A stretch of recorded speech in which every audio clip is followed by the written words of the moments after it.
Pretty Woman is one of those movies where I understand why people love it, but I also think nostalgia is doing a lot of heavy lifting.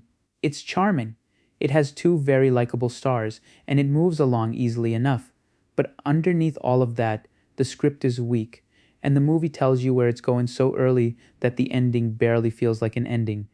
It feels like the movie finally arriving at the fairy tale it has been pointing at for 2 hours. Before I get into it, like and follow if you're into movie reviews where we actually say what we think. The movie is basically about Edward, a rich businessman who buys struggling companies, breaks them apart, and sells the pieces. One night, after getting lost in Beverly Hills, he meets Vivian, a sex worker who knows the streets and knows how to drive his car better than he does. What starts as one paid night turns into a full week because Edward needs someone to accompany him to business events. And Vivian gets pulled into a world of luxury hotels, expensive clothes, polo matches, opera, and people who smile only after they see the credit card. The main reason the movie works is Julia Roberts and Richard Gere. The story itself is not doing anything especially clever, but they make the relationship easy to watch. Vivian has energy, humor, and enough confidence to stop the movie from turning her into a helpless rescue project.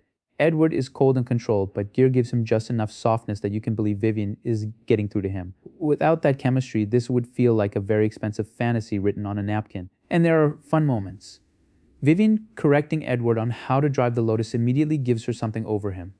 The hotel manager helping her find a dress and teaching her which fork to use is sweet. The dinner scene with the escargot lets her be awkward without making her look stupid, and yes, the rodeo drive payoff is satisfying. Watching her return to the store that rejected her and say, "Big mistake," big, huge, is the movie's most memorable scene because it gives the audience exactly the revenge moment they wanted. But that scene also exposes the movie's biggest weakness. Pretty Woman wants to criticize how rich people judge Vivian, but it mostly solves that problem by making her look rich. The stores respect her once. Edward starts spending money. The hotel accepts her because Edward is an important guest.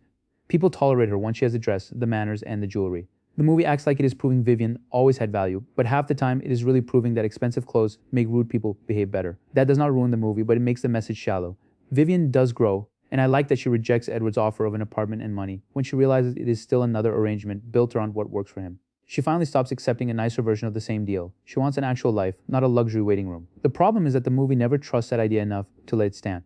It brings up class, power, prostitution, emotional damage, and the way people start believing the worst things said about them. Vivian even says the bad stuff is easier to believe. That is a strong line, and there is a more interesting movie hiding inside it. But Pretty Woman keeps rushing back towards shopping, montages, romantic gestures, and the promise that the right rich man can fix everything. Edward's character change is even more obvious. Vivian asks him what he actually builds, and he realizes he does not build anything. He buys companies and destroys them for profit. Then his entire business philosophy starts changing. By the end, he no longer wants to break up Morse's shipyard. He wants to build ships with him. I understand the point. Vivian teaches him to care about people again, but the writing makes it too neat. 1 week with Vivian changes his love life, his business ethics, his relationship with control, and apparently his entire personality. Real talk, the movie does not foreshadow its ending. It practically puts the ending on a billboard. Vivian tells Edward about the princess trapped in a tower and the knight climbing up to rescue her. The movie keeps returning to that fairy tale idea. Reminds us Edward is afraid of heights and places Vivian in a top floor apartment. So when Edward arrives in the limousine and climbs the fire escape, there is no surprise left. Of course, she says she rescues him right back. The movie spent the entire runtime underlining that exact moment. And I know that predictability is part of the appeal. This is comfort food filmmaking. You're not watching Pretty Woman because you're worried Edward might leave and never see Vivian again. You're watching because you want the dress, the necklace, the opera, the transformation, and the happy ending. On that level, it does its job. It is polished, pleasant, and carried by two stars who make thin material feel warmer than it is. But for me, pleasant is about as far as it goes. The romance is enjoyable, the comedy lands often enough, and Julia Roberts carries every scene. At the same time, the script is too obvious, the themes are handled too simply, and the ending is so heavily announced that it feels like the movie is reading its own final page out loud. So yeah, I'm giving Pretty Woman a 6 out of 10. It is not a bad movie, and I would not tell anyone to avoid it. If it is streaming and you need something easy to put on while passing the time, it is a perfectly fine choice. But I would not go out of my way to watch it if I had something better waiting. It is charming enough to enjoy, but not strong enough for me to understand the masterpiece level love some people have for it.